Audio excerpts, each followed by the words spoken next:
para peserta KMSA yang semoga dirahmati Allah Subhanahu wa Ta'ala dimanapun berada, baik peserta online maupun offline. Alhamdulillah di sore ini kita diperjumpakan kembali oleh Allah Subhanahu wa Ta'ala dalam rangka untuk mengkaji sebagian dari ilmu agama Allah Subhanahu wa Ta'ala, wabil khusus yang berkaitan dengan fikih wanita yang disarikan dari kitab Fiqhus Sunnah Linisa yang seperti biasa akan disampaikan oleh beliau, guru kita Ustadz Abu Idris Enggar Suprantoro Hafidhullah Ta'ala. Tidak lupa salawat serta salam semoga senantiasa tercurah pada junjungan kita Nabi Muhammad Sallallahu Alaihi Wasallam beserta keluarga, para sahabat dan pengikutnya hingga akhir zaman nanti. Dan alhamdulillah telah hadir bersama kita di Rumah Tahfidz Syiar Sunnah Nabawiyah Jawah Nam Sidaluhur Gerelan Seniman Daerah Istimewa Yogyakarta, Ustadz Enggar Suprantoro Hafidhullah. Untuk itu kepada beliau kami persilahkan. Tafadhol ya Ustadz. Bismillahirrahmanirrahim. Assalamualaikum warahmatullahi wabarakatuh.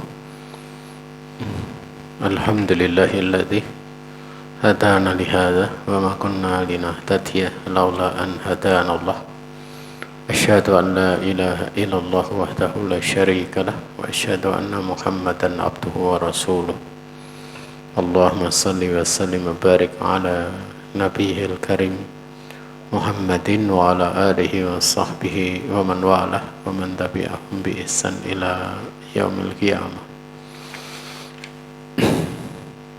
Peserta KMSA yang dirahmati Allah Subhanahu wa Ta'ala, di sore ini kita akan melanjutkan bahasan dari kitab Fiqhus Sunnah Linisa, masih pada bab sholat dan pada pasal qiyamul lail, yaitu sholat malam.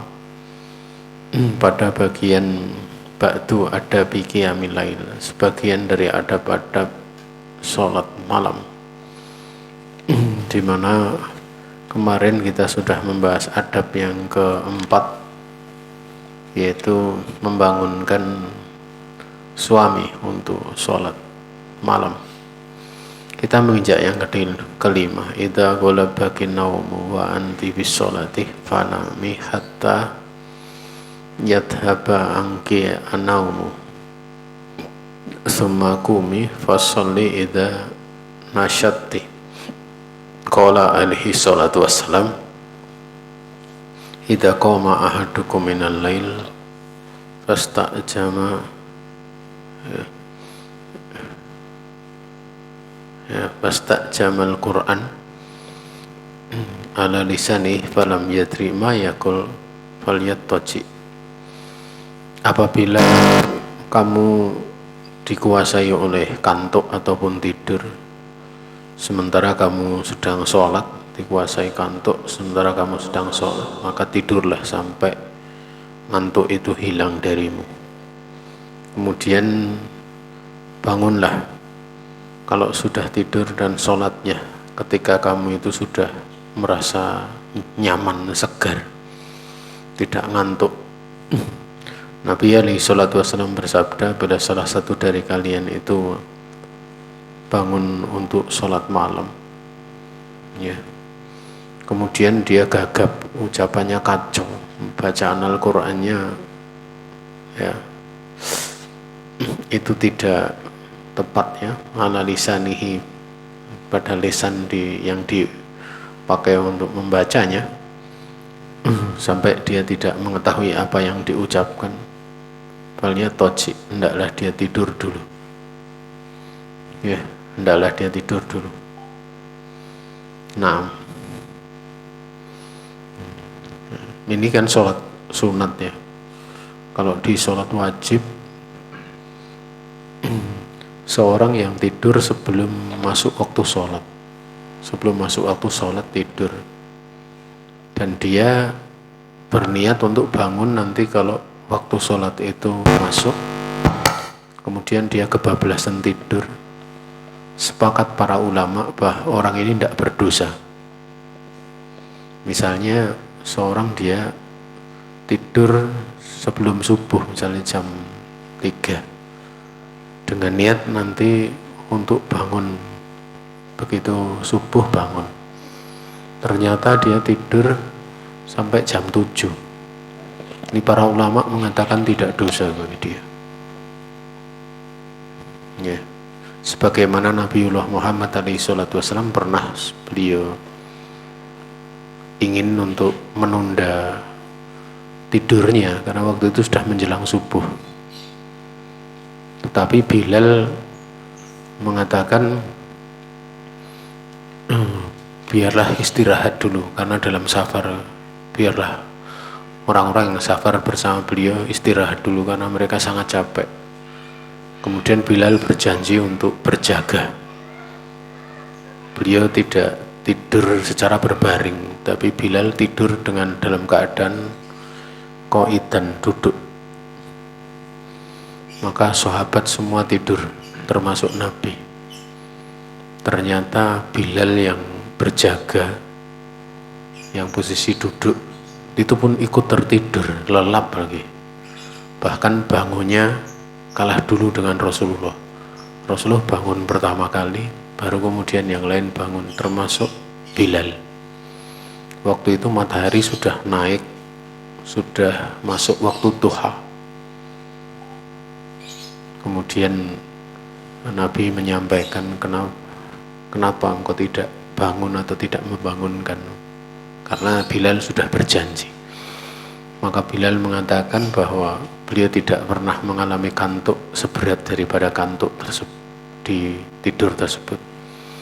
Kemudian Nabi memerintahkan Bilal untuk adzan.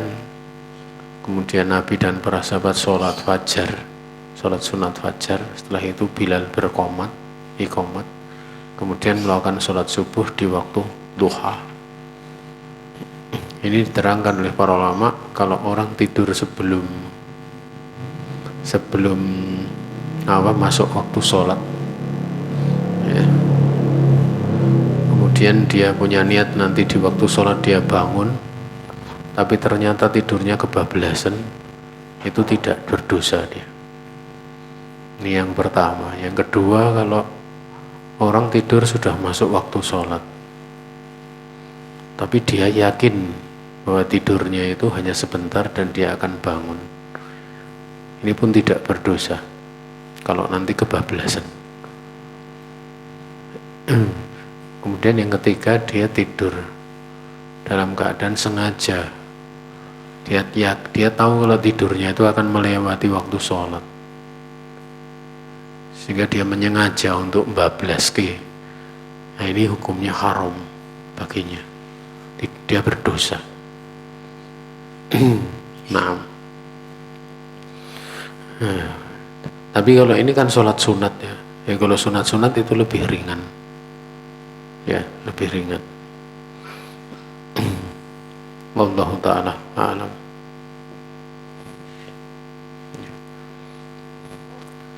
Itu dirinci pembahasannya ada dalam kitab Kifayatul Akhyar, syarah dari matan Abi Suja. Kemudian waqala liyusalli ahadukum nasyadahu fa idza kasala aw fadara falyarqud. Hendaklah salah satu dari kalian itu sholat dalam keadaan gesit, tangkas, nasyat, terampil, tidak ngantuk. Apabila dia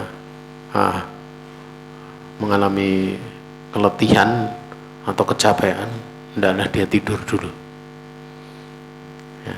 Sebenarnya makna di situ kasala itu bukan maknanya malas ya, karena makna sholat malas itu tercela. Tapi yang dimaksud di sini karena keletihan, kemudian dia merasa berat untuk melakukan sholat. Yang dimaksud itu seperti orang pulang kerja capek, ya, capek, maka seperti itu namanya bukan malas, bukan, tapi kondisinya mengharuskan seperti itu. Jadi kalau orang capek sekali, luar biasa, ya, itu tidak mengapa untuk dia menunda sholatnya sampai badannya segar.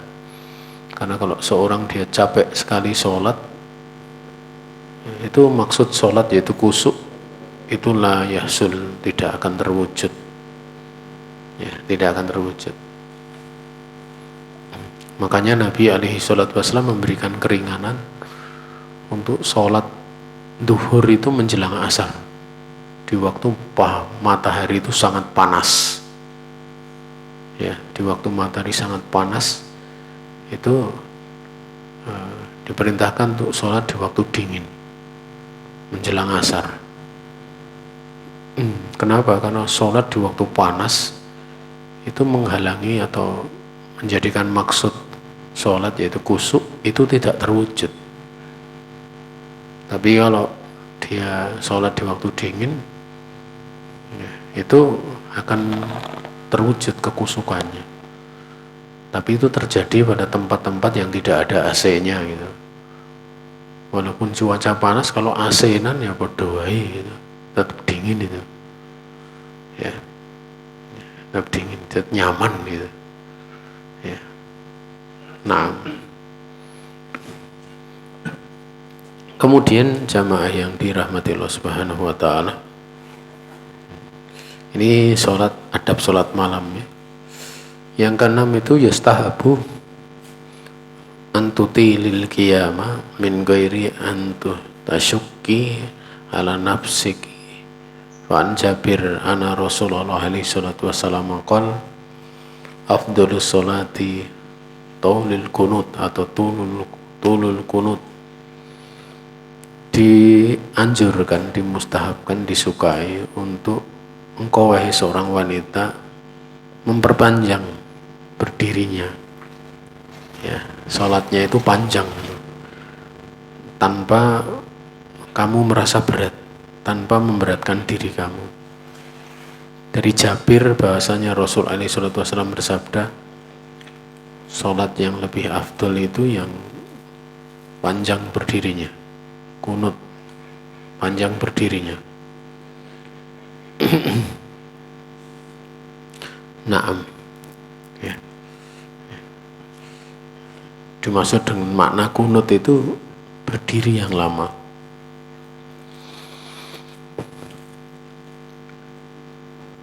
Sebenarnya kalau dari praktek Nabi ya, baik ruku, duduk di antara dua sujud, kemudian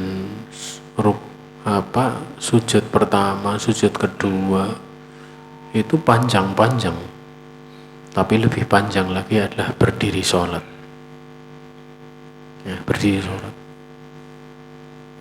Dan itu akan menjadi nikmat itu kalau ya, terutama orang-orang yang bisa baca Al-Quran dengan bagus, bisa tanggoni dengan indah. Dan untuk bisa mencapai tanggoni dengan indah itu butuh tahapan, ya. Membaca dengan nada yang sangat bagus itu butuh tahapan, tidak bisa langsung. Makanya kalau belajar tanggoni dulu tapi tidak belajar tahsin, tidak belajar tahqiq, ya, tidak belajar baca, itu nanti jadinya mesti nggak akan, malah jadi terjadi kelucuan. Makanya kalau orang yang sudah jadi bacaan Qur'annya itu sampai indah sekali, itu biasanya bibirnya nggak bergerak, tapi bunyinya bisa sempurna. Bibirnya nggak gerak itu, tapi bacaannya bisa bagus sekali. Atau bibirnya bergeraknya sedikit, tapi jangan disangka bahwa di dalam bibir itu nggak bergerak seperti makhrajnya, lidahnya itu semua, baik dari juryanu saut, pengaliran suara maupun pengaliran nafas itu pada tempatnya, ya. Naam, ya, seperti itu. Tapi beda langsung diajarkan tanggoni itu jadi lucu nanti, mesti ada kelucuan. Karena harusnya itu belajar dari makhrajnya itu dengan benar, kemudian itu nanti mengalir sendiri, tanggoninya itu akan mengalir sendiri. Makanya pernah saya dikirimi video tentang tes untuk masuk jadi imam di Masjidil Haram. Kan ada satu orang Indonesia yang lolos gitu. itu bacaannya Masya Allah, itu sudah halus sekali. Kalau yang pernah saya lihat itu dulu orang Indonesia, bacaan Qur'annya bagus sekali, tapi saya lihat dengan mata kepala sendiri itu, tapi bukan dari salaf, bukan dari ahli sunnah, bukan dari kalangan ngaji sunnah gitu. Itu bacaannya ya, bibirnya geraknya sedikit sekali, tapi bacaannya Masya Allah. Kita yang dengar pun seperti bisa melihat las-lasan per hurufnya, kita bisa mengikuti artinya bagaimana gitu. Dan itu menjadikan khusyuk. Nah itu kalau sholat malam, Masya Allah, sholat malam Masya Allah, itu akan indah sekali. Bacaan Rasulullah SAW itu indah, bagus ya, makanya jin saja dengar masuk Islam ya, dia bisa masuk Islam ya. Wallahu ta'ala a'lam.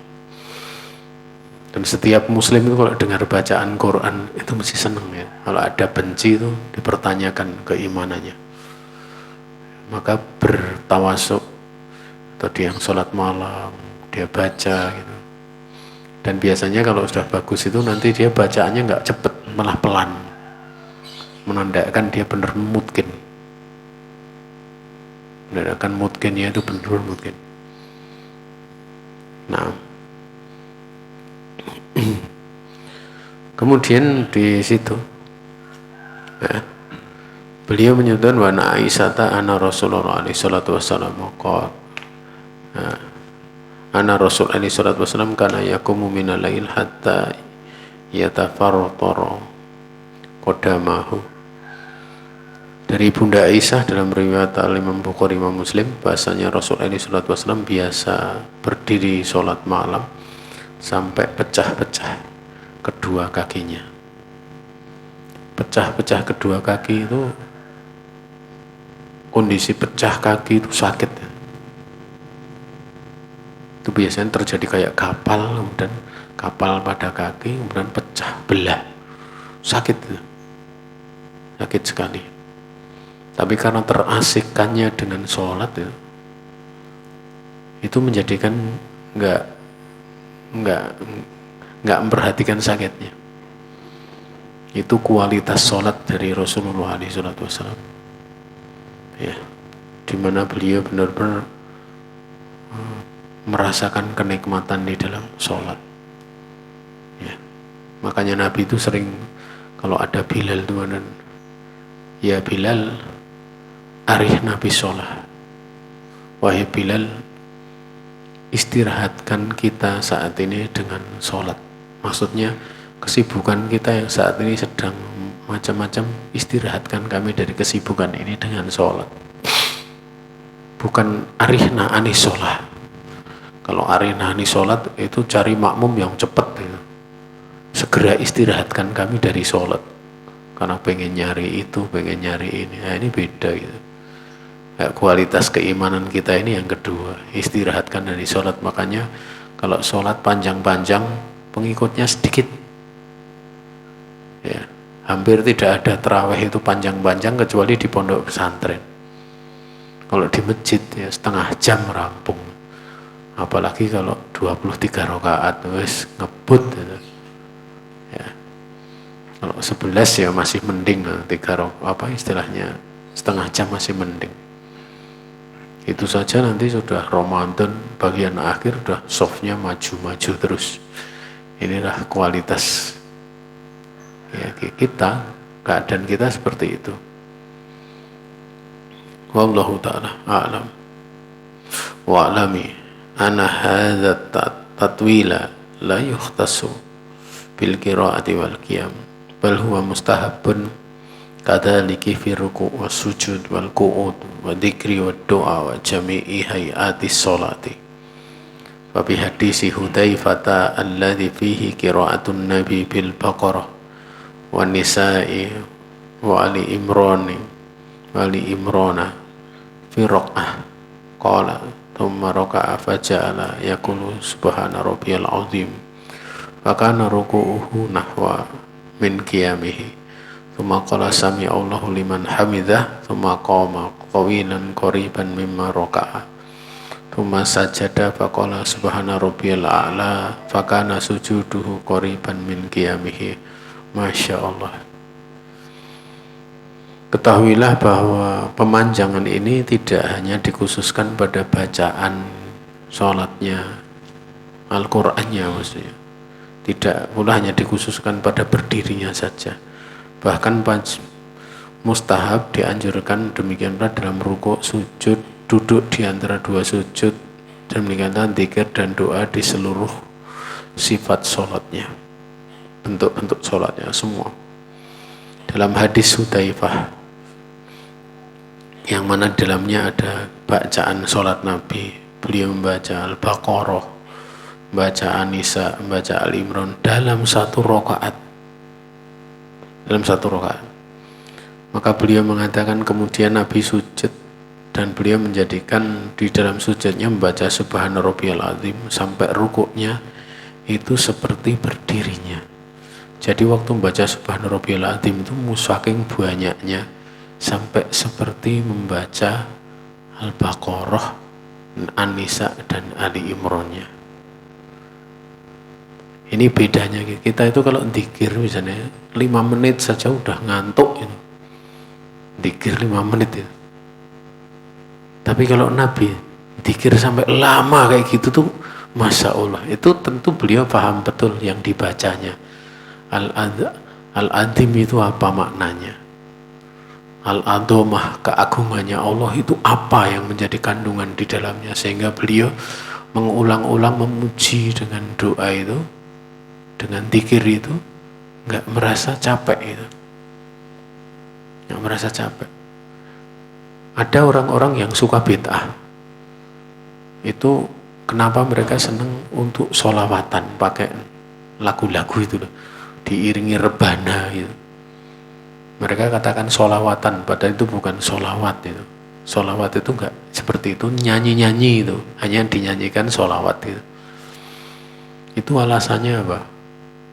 Mereka mengatakan, coba kalau kalian berzikir 3 menit saja, itu sudah langsung bosan. 5 menit bosan.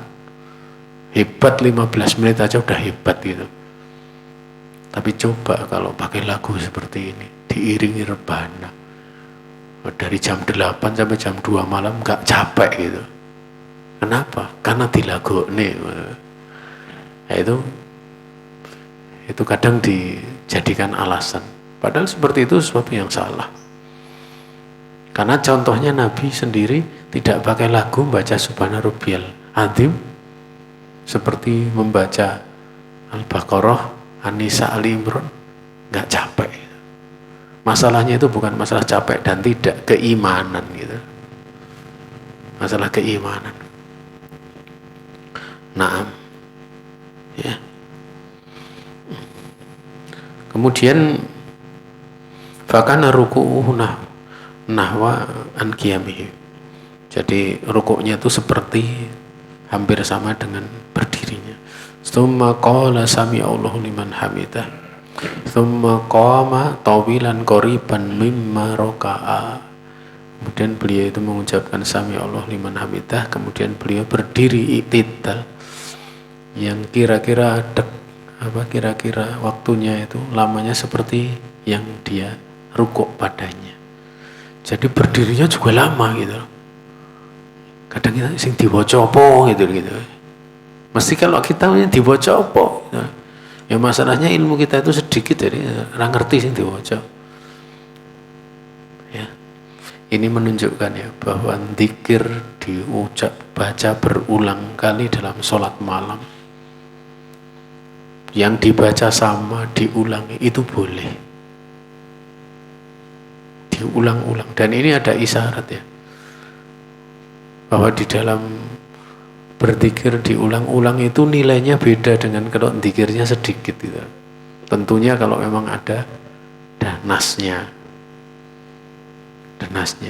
Makanya sering kita itu ngeruqyah 1 kali kok rano perubahannya. Kita sakit kita ruqyah kok tidak ada perubahan. Coba kalau dibaca ribuan kali mungkin ada perubahan. Dan tidak perlu dibilangin 2000 kali, 1333 kali, tidak perlu. Pokoknya yang penting sampai Allah. Ya. Dan ru'yah itu seperti itu. Ru'yah itu. Saya masih ingat dulu waktu sakit itu saya ru'yah. Kalau dihitung tidak tahu ru'yahnya sampai 4 bulan. 4 bulan lebih sampai 6 bulan mungkin saya ru'yah. Itu kosong, waktu kosong saya baca sampai tidur, bangun lagi ngeru'yah lagi, bangun ngeru'yah terus. Dalam keadaan keyakinannya cacat, tapi ternyata dikembalikan oleh Allah seperti semula. Dikembalikan seperti semula. Ya. Karena secara perhitungan sebab perhitungan yaitu cacat. Tapi dengan membaca tidak tahu hitungannya berapa, saya nggak tahu. Itu hanya istilahnya yang pernah saya alami. Baca Allahumma inni a'udzu bi izzatillah wa qudratihi min syarri ma ajidu wa hadiru 7 kali. Bismillah 3 kali, Allahumma inni a'udzu bi izzatillah wa qudratihi min syarri ma ajidu wa hadiru 7 kali. Itu nanti kalau berhenti diulangi dari awal, berhenti diulangi dari awal, berhenti diulangi dari awal. Enggak berhenti kecuali hanya waktu ngajar anak-anak, enggak berhenti kecuali pas makan atau pas kencing atau apa, buang air. Semua waktunya saya gunakan untuk itu sambil dipegangi bagian punggungnya yang sakitnya luar biasa. Ya.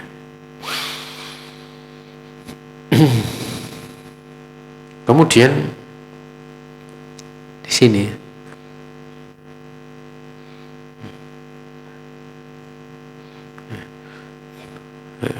Tsumma sajada faqala subhana rabbiyal a'la wa kana sujudu qariban min qiyami. Kemudian beliau sujud dan membaca doa subhana rabbiyal a'la, dan sujudnya itu qariban minan qiyamihi, hampir sama dengan berdirinya. Berarti sujudnya lama gitu. Masya Allah. Ini kusuk namanya sholatnya. Ya, kusuk sholat ya seperti ini. Makanya kalau Nabi SAW di bulan Ramadan itu tidak ada taklim ya. Karena Nabi itu sibuk sholat dengan sifat seperti ini. Baca Al-Quran dengan sifat seperti ini. Ya. Namun Nabi SAW dengan sifat kasih sayangnya pada umat, itu beliau mensyariatkan bagi umat ini untuk di bulan Ramadan sholat tarawih jamaatan, berjamaah. Karena kalau sholat berjamaah disyariatkan jadi sholat berjamaah, itu kan imamnya dianjurkan ringan-ringan gitu, nggak panjang-panjang. Nah, ya. Dan beliau juga jadikan ya barang siapa yang dia sholat bersama imam ya, sholat malam, itu ditetapkan baginya pahala sholat semalam suntuk ya. Kata yang sore sampai selesai itu dia akan ditetapkan pahala seperti seorang yang sholat semalam suntuk. Nah, kalau tiru-tiru Nabi untuk semalam suntuk kan tidak ada yang mampu gitu. Tapi Nabi memberikan dengan kasih sayangnya, dengan izin Allah mensyariatkan untuk adanya sholat tarawih bersama dengan imam. Ya. Bagaimana, utama mana? Orang dia sholat tarawih bersama jamaah dapat sholat semalam suntuk, tapi dia mampu sholat semalam suntuk sendirian. Utama mana? Ya kalau praktek Nabi kebanyakan sholat sendiri, bukan sholat jamaah. Nah, kalau mampu menempuh itu ya hebat itu. Ya. Makanya sebagian ulama ada yang dia tidak mau melaksanakan sholat malam berjamaah, tapi dia munfarid dan sendirian, tapi sholatnya panjang-panjang sebagaimana Rasulullah SAW. Kadang sholat 4 jam, sholat 5 jam gitu, sambil menjaga hafalannya, menjaga hafalan Quran. Nah, Ibunda Aisyah kalau sholat malam di bulan Ramadan, beliau sering baca pakai mushaf.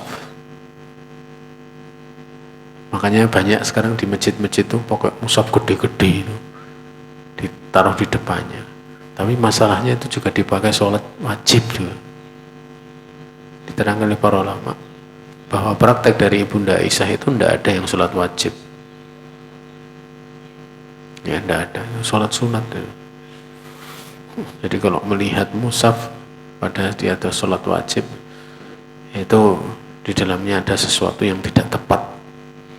Makanya Syekh Muhammad bin Shalih Al-Utsaimin juga mengatakan itu hanya diberlakukan untuk sholat sunat saja, wabil khusus sholat malam.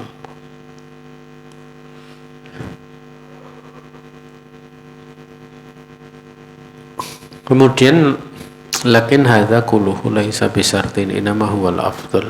Namun ini semua bukanlah syarat, sungguhnya itu hanya hukumnya afdal saja. Wa inama yakunu tatwilu biqadril istita'ah. Sungguhnya keberadaan memanjangkan sholat malam itu sesuai dengan kemampuannya. Kalau mampu ya alhamdulillah, kalau tidak mampu ya tidak mengapa. Ya. Kemudian yang ketujuh, wa yajuzu laki al-qiyamu wal qu'udu fi shalah. Faqad sahha an Rasulillah sallallahu alaihi wasallam bi sholatihi bilail salasata anwa'in. Boleh bagimu untuk sholat itu berdiri, ada yang duduk di dalam sholat.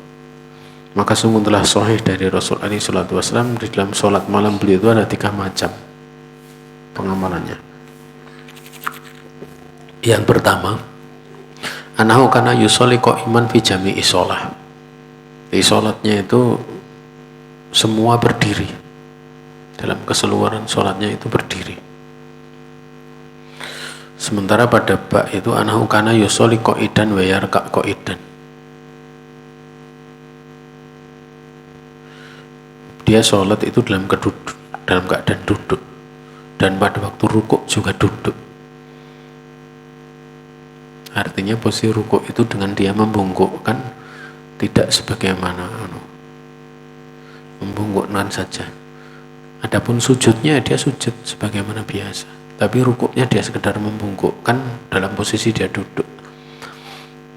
Kemudian yang terakhir yaitu jim anahu kana yaqra'u qa'idan fa idza baqiya yasirun min qira'atihi qama faraka'a qa'iman fa hadza kulluhu jaizun wallahu alam.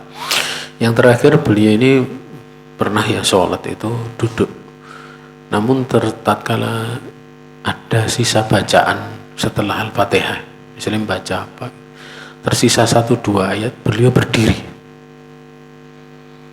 Jadi sholatnya duduk, tapi begitu mau selesai baca surat, beliau berdiri. Setelah berdiri, beliau rukuk dalam keadaan berdiri. Beliau rukuk.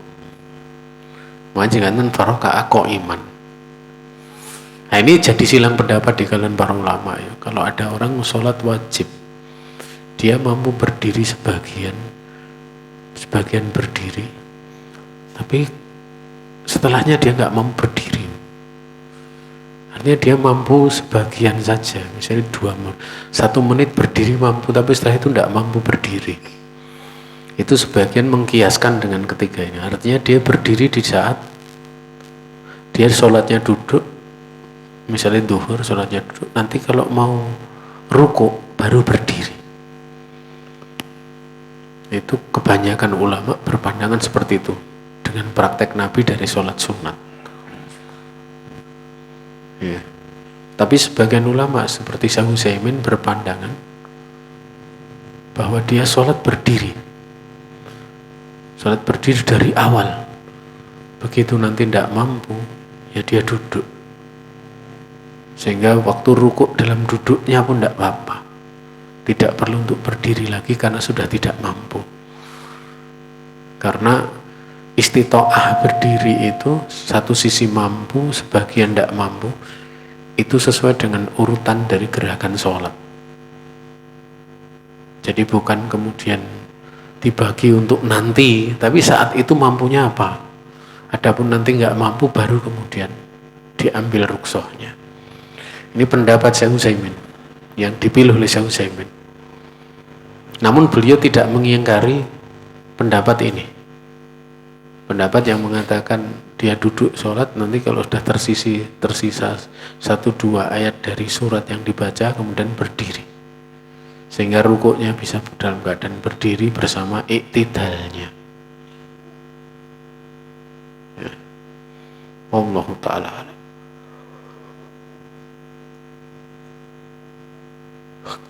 Maka ini semua boleh. 3 macam cara sholat Rasulullah SAW itu boleh. Kemudian yang selanjutnya, yajuzu laki an tajhari bil qiraati au tusirri biha. Faqad su'ilat Aisyatu akana Nabiyyu alaihi salatu wasallam yajharu bi sholatihi au yukhafitu biha au yukhafatu biha. Qalat rubbama jahara bi sholatihi wa rubbama khafata biha. Ya. Qala Abdullah ibn Abi Qais as-sa'il li Aisyata Allahu akbar walhamdulillahilladzi ja'ala fil amri si'atan. Boleh bagi kamu seorang wanita untuk menjaharkan, mengeraskan bacaan di sholat malam. Boleh pula untuk mensirkan, melembutkannya. Maka sungguh Aisyah radhiyallahu ta'ala anha telah ditanya, apa Nabi beliau menjaharkan sholatnya atau beliau ini merendahkan suaranya, yukhafitu fiha, atau beliau merendahkan suara dalam sholatnya, sholat malam maksudnya. Maka Bunda Aisyah mengatakan terkadang Nabi menjaharkan suaranya, dikeraskan walaupun sendiri. Warubama khofat biha, terkadang beliau itu merendahkan suaranya dengan sholat malam. Ya. Ada yang beda, sedikit beda dalam bahasan ini tentang sholat jahriyah itu. Sebagian ulama berpandangan kalau sendirian dia tetap dikeraskan. Di sholat maghrib, isya, subuh, walaupun sendirian itu dikeraskan. Itu menurut madhab Syafi'i. Madhab Syafi'i berpandangan dikeraskan. Tapi kalau madhab Hambali, Imam Ahmad mengatakan boleh keras, boleh tidak. Cuma kalau kita ngamalkan itu, walaupun orang menyatakan madhab Syafi'i, protes. Jadi sholat maghrib, sholat isya itu walaupun sendirian sholatnya dikeraskan. Ya. Tapi kalau madhab Imam Ahmad itu boleh dikeraskan, boleh tidak. Nah, kemudian di sini, ya, tatkala mendapat jawaban dari Ibunda Aisyah, Abdullah bin Abi Qais mengatakan, yaitu yang orang yang bertanya pada Aisyah, Allahu Akbar. Beliau muji Allah, membesarkan Allah. Segala puji bagi Allah yang telah menjadikan perkara ini luas. Boleh begini, boleh begitu. Ya. Tapi pernah Nabi itu mendamaikan. Waktu itu Abu Bakar sholatnya itu pelan, sholat malamnya. Umar keras bacaannya keras, dijaharkan keras. Kemudian Nabi memerintahkan untuk membaca itu di antara keduanya, tidak keras banget dan juga tidak lembut, pertengahan, di mana suara sholatnya bisa didengar cukup di dalam rumah saja, sehingga orang yang tertidur di rumah bisa bangun, tapi tidak sampai keluar dari rumahnya suaranya. Nah, kemudian yang ke-9, yustahabu tadabburu al-ayati wa ta'awudu wa tasbihu fil qira'ah wal buka'u bis shalah. Tapi hadis Hudzaifah al-mutaqaddam fi qissati sholatin nabi ma'an nabi alaihi salatu wassalam yaqra'u mutarassilan idza marra bi ayatin fiha tasbih sabbaha wa idza damara wa idza marra bi su'alin sa'ala apa wa idza marra bi ta'awudin ta'awada.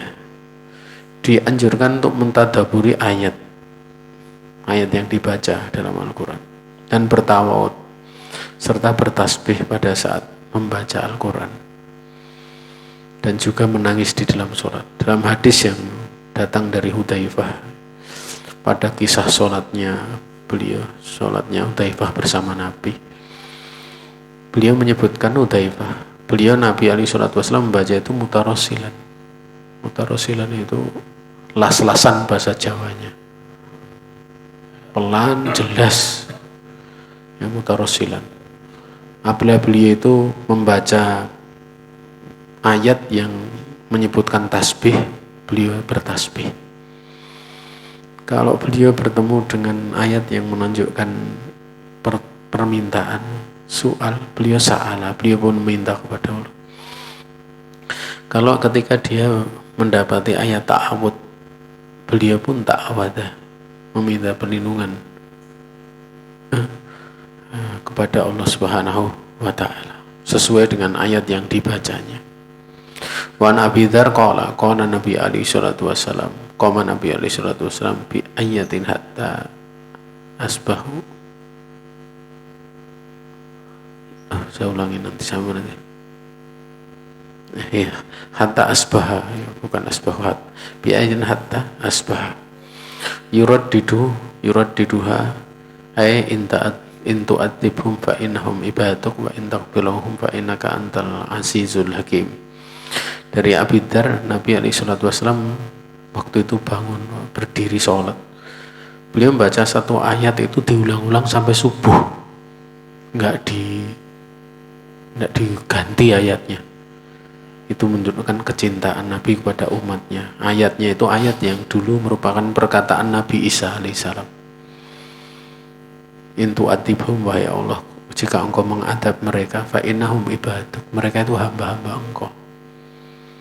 Namun wa in takfir lahum, kalau engkau mengampuni mereka, fa innaka antal azizul hakim, sesungguhnya engkau adalah zat yang maha mulia lagi maha bijaksana. Dibaca terus karena beliau tidak menginginkan umatnya itu disiksa oleh Allah, tapi dia minta kepada Allah supaya umat ini diampuni oleh Allah, ya, diampuni oleh Allah Subhanahu wa ta'ala. Ini sifat dari Nabi kita ya, yang punya kasih sayang.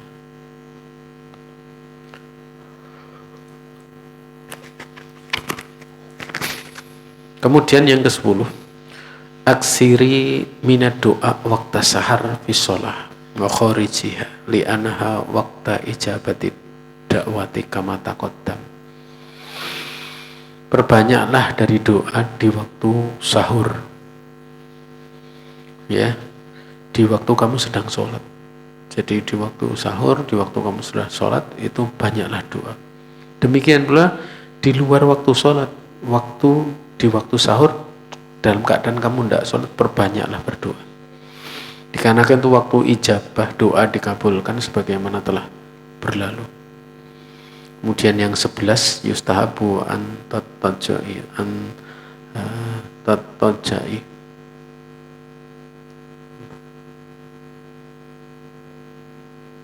ya.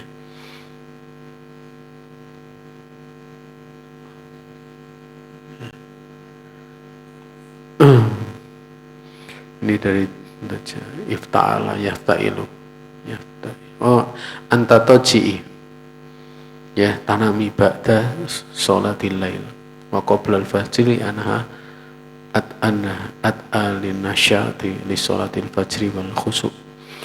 Dianjurkan untuk kamu itu tidur, berbaring tidur setelah sholat malam dan sebelum fajar, dikarenakan itu akan lebih mendorong untuk kuat tubuhnya segar untuk sholat fajar dan kusuk di dalam sholat fajar. Ini dari keumuman hadis ya, bahwa Nabi Daud itu seperti setengah malam beliau tidur, kemudian sepertiga malam beliau bangun, 1/6-nya nanti tidur lagi. Ya. 1/3 itu kalau berenam kan jadi 2. Jadi setengah malam tidur, kira-kira 5 jam tidurnya. Berarti ba'da isya. Ba'da isya nanti tidurnya itu sampai jam 1. Ya. Ba'da isya misalnya jam 8 ya. 8 sampai jam 12. Itu berapa sampai jam 12? 5. Sudah 4 jam. Jam 1 5 jam. Karena kalau dihitung malam dari isya itu sekitar 10 jam. Di jam 1 bangun, nanti sepertiga antara jam 1 sampai jam 4 mungkin. 1 sampai jam 4 itu kan berarti berapa jam itu? 3 jam. 3 jam lebih atau mungkin. Itu dia bangun untuk sholat malam. Setelah sholat malam, selesai witir, tidur lagi 1/6. 1/6 malam. Jadi 1/6 kira-kira ya dari waktu setelah selesai sholat malam. Itu sampai subuh. Sampai waktu adzan subuh. Ya. Itu tidur terbaik. Cara tidur terbaik 1/6, setengah. Yaitu 3/6. Untuk tidur, kemudian nanti 2/6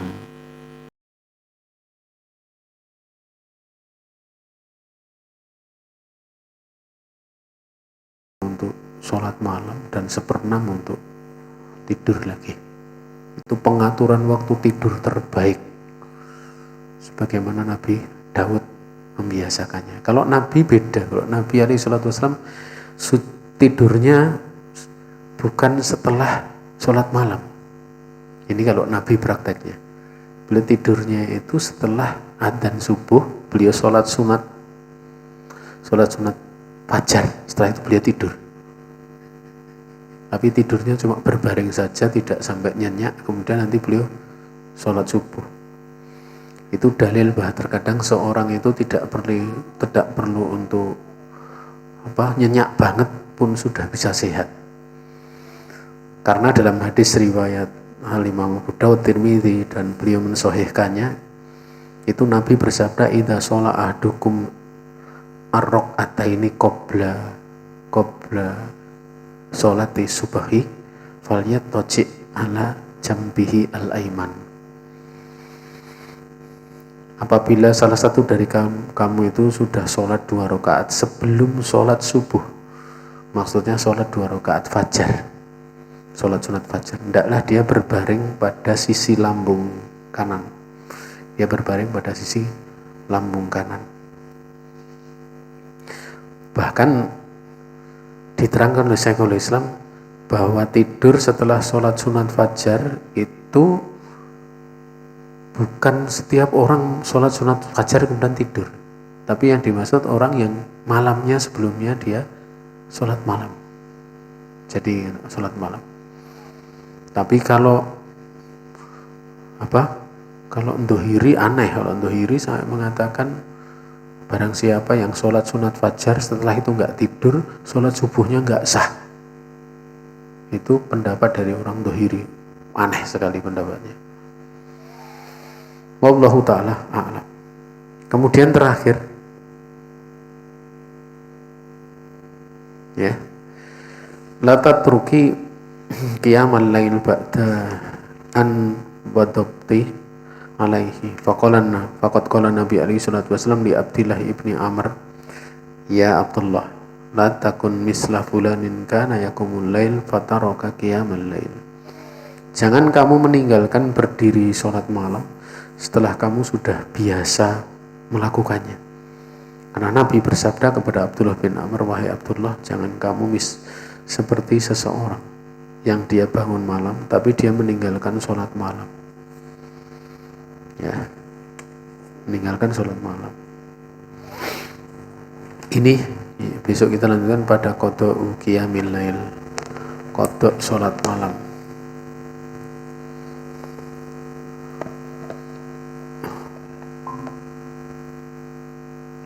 Jazakallahu khairan, kami ucapkan kepada Ustaz Enggar Subhanallah atas ilmu yang telah disampaikan. Tidak apa. Baik, kita masuk ke sesi berikutnya, yaitu tanya jawab. Kami persilahkan bagi peserta KMSA yang ingin bertanya, baik secara langsung melalui mic ataupun melalui teks di grup. Tafadhalnya jika ada.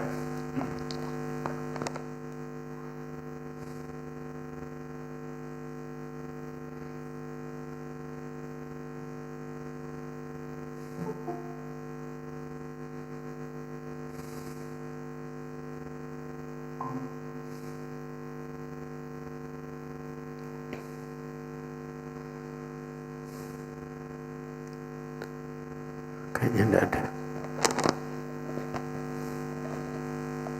Enten betul peserta offline.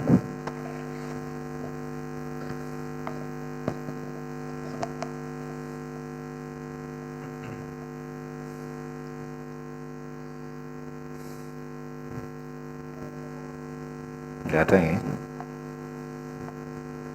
Baik, dikarenakan tidak ada pertanyaan, kita langsung masuk ke sesi berikutnya, yaitu penutupan. Sebelum ditutup, saya selaku pembawa acara, demikian pula mewakili rekan-rekan panitia yang bertugas, mohon maaf apabila terdapat banyak kekurangan dalam penyelenggaraan ta'lim di sore hari ini. Kita memohon taufik kepada Allah Subhanahu wa taala agar kita dapat mengamalkan apa yang sudah kita pelajari. Kita akhiri ta'lim di sore hari ini dengan doa kafaratul majlis. Subhanakallahumma wa bihamdik, asyhadu an la ilaha illa anta, astaghfiruka wa atubu ilaik. Wassalamualaikum warahmatullahi wabarakatuh.